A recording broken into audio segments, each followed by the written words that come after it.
Kalau misalkan kita sukses, pasti ada yang bilang, itu kan karena orang tua memang sukses. Atau kalau misalkan kita nggak sukses, pasti, dasar lu gitu. Udah semuanya dikasih, kok malah nggak bisa gitu. Jadi kayak serba salah gitu kan ya. Tentunya sih, menurut saya soalnya orang tuh kalau misalkan udah dengar nama belakangnya kayak udah ada pre-misconception gitu sih sebenarnya. Udah ada asumsi nih cewek kayak gini A, B, C, D, E gitu. Padahal kan mungkin nggak benar gitu. I'm not my parents, like I'm not Pak Hate, I'm not Bu Lili gitu. Saya adalah diri saya sendiri gitu. Saya nggak choose untuk to be born in this position. Semua orang nggak ada yang bisa milih kan kita lahir di mana gitu. It's just a matter of where we take it from here. And I don't have to be like them juga at the end of the day. Itu yang saya realize sih semakin saya dewasa. Kayak maksudnya maybe memang mungkin ada responsibilities that I have to take on. Tapi at the same time ya I can do things my way juga gitu sih. Itu yang bikin aku lebih merasa less insecure juga gitu. Dan mungkin trying to not listen karena kadang-kadang there's a lot of white noise in life kan. Kayaknya capek deh kalau misalkan mikirnya tuh pengen buktiin diri ke orang-orang gitu. Capek banget gitu. Karena menurut aku semua orang memiliki porsi beda-beda gitu ya. Karena kita semua diberi bukan cuma kesempatan tapi juga different strengths, different gifts. Lebih penting untuk membuktikan diri untuk diri sendiri gitu. I will never kayak be able to live up to anybody's expectations if I'm not happy with myself juga kan ya. Jadi what matters most I think it's my own confidence gitu, my own happiness. I think saya lagi udah ngarah ke sana sih. Everybody has their own struggles. Menurut saya sih ya nggak usah dijudge aja sih kayak people based on whatever they are gitu, based on their backgrounds atau where they come from. Ya, kami persilakan Ibu Valencia Tanusudibyo selaku Managing Director of GTV dan RCTI Plus. Ada titik di mana saya berasa saya lost my freedom. Karena I think itu yang banyak orang nggak tahu juga ya di sisi sebagai second generation atau yang punya privilege itu. Ya memang punya privilege tapi kadang-kadang orang kayak gitu jadi akan kehilangan freedomnya gitu kan. Nah dari situ saya cukup struggle sih at that point in my life I think.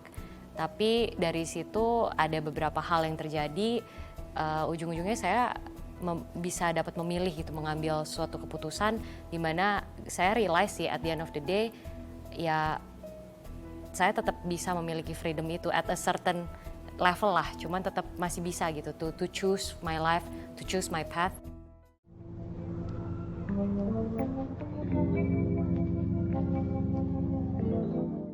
Mungkin titik terendah adalah ketika aku kuliah di luar negeri actually, karena pada saat itu pertama kali aku jauh dari keluarga.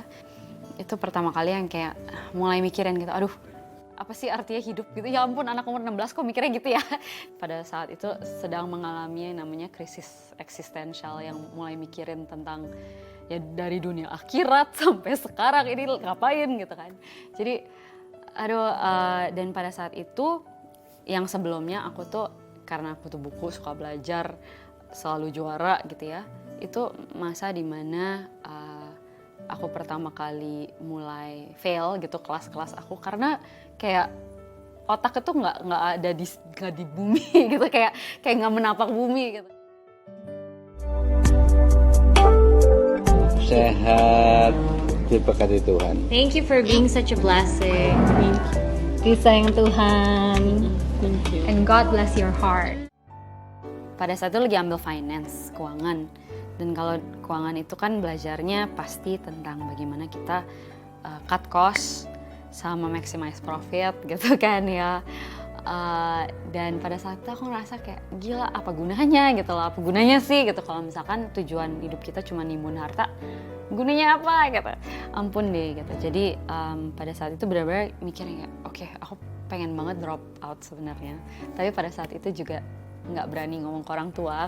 Dan pada saat itu juga banyak temen yang juga lagi ngalamin beberapa krisis gitu ya, teman-teman terdekat. For the first time aku ngeliat gitu, karena dari keluarga yang baik-baik gitu ya, melihat ini semua tuh kaget dan ngerasa gila ternyata apa yang aku alami selama ini tuh nggak dialami semua orang loh. Tapi at the same time itu juga titik dimana aku menemukan, I guess, purpose dalam kehidupan aku sendiri gitu. Karena di situ dibukakan gitu kalau misalkan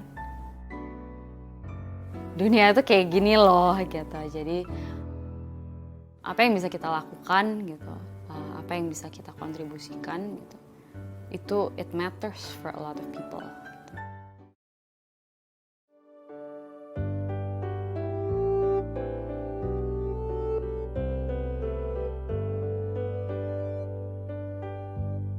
Saya dulu mungkin cita-citanya menjadi apa ya? Nggak ingat sih saya. Tapi emang sudah tahu sih akan eventually masuk ke family business gitu. Jadi ya bisnis sih dari dulu. Soalnya kan jurusan saya juga finance sama media. Jadi emang udah diarahkan ke sana sih dari kecil.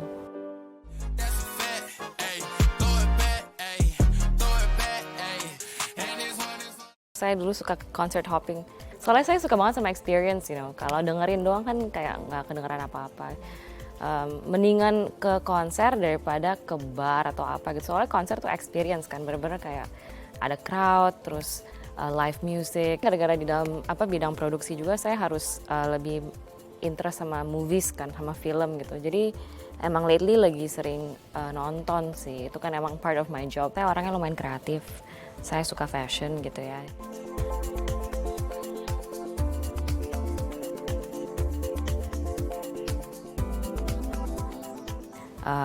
Dan itu emang something yang saya pengen kejar on the side sih, on top of the family business gitu.